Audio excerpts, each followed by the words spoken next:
आज एक व्यक्ति ने प्रश्न किया, अच्छा प्रश्न था, प्रश्न में कोई गड़बड़ी नहीं थी। गुरुजी, भगवान कृष्ण अमेरिका में क्यों पैदा नहीं हुए?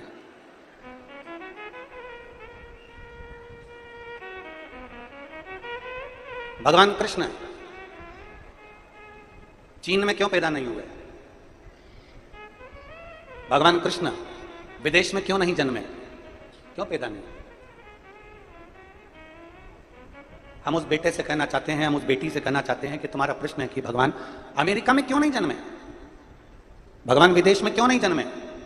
क्योंकि विदेश में रहने वाले व्यक्ति दिमाग से प्रेम करते हैं और भारत में रहने वाला व्यक्ति दिल से प्रेम करता है। इसलिए मेरा कृष्ण भारत की भूमि पर जन्म लेता है।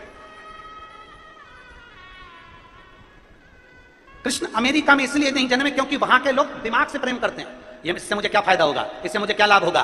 विदेश में रहने वाला व्यक्ति दिमाग से प्रेम करता है और भारत में रहने वाला व्यक्ति दिल से प्रेम करता है। इसलिए मेरा भगवान भी इस भारत की भूमि पर कभी राम कभी कृष्ण बनकर जन्म लेता है। दिल से प्रेम किया जाए।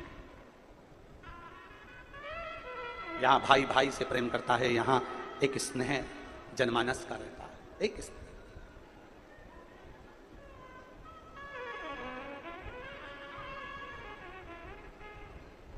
विदेश में शादी भी, वो कहते हैं ना, हमारे एक विदेश में एक लड़का बच्चा उसी स्कूल में पढ़ रहा था, एक भारत का बच्चा, विदेश का बच्चा बोला कि मेरे देश ने कितनी तरक्की करी। विदेश का बच्चा बोला मेरे देश ने कितनी तरक्की करी, हमारे यहाँ शादी ईमेल से हो जाती है, आज के ज़माने में शादी ऑनलाइन ईमेल से हो जाती है। भारत का बच्चा बोला तुम्हारा देश कितनी भी तरक्की करा हो और तुम्हारे यहाँ शादी कितनी भी ईमेल से होती हो, पर मेरे भारत में तो शादी आज भी फीमेल से ही होती है। तुम्हारा देश कितनी भी उन्नति करा हो और तुम्हारे यहाँ शादी भले ईमेल से होती हो, पर मेरे देश में भारत में तो शादी आज भी फीमेल से ही होती है।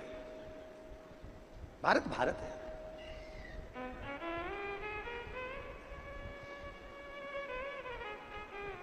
एक लगन, एक मेहनत।